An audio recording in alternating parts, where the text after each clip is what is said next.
seda poolt liiguta see tera paika puhtaks see.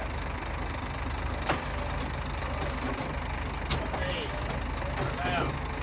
Lase ta nüüd sena nurka nats alla. Palju. Lase nüüd tervet tera alla. Veel. Lihtsam on meil vähem panna, kui rohkem läheb. Tõmba siiga lahti, hakkame vaikselt minema. Vaatame, kuidas see seda hakkab.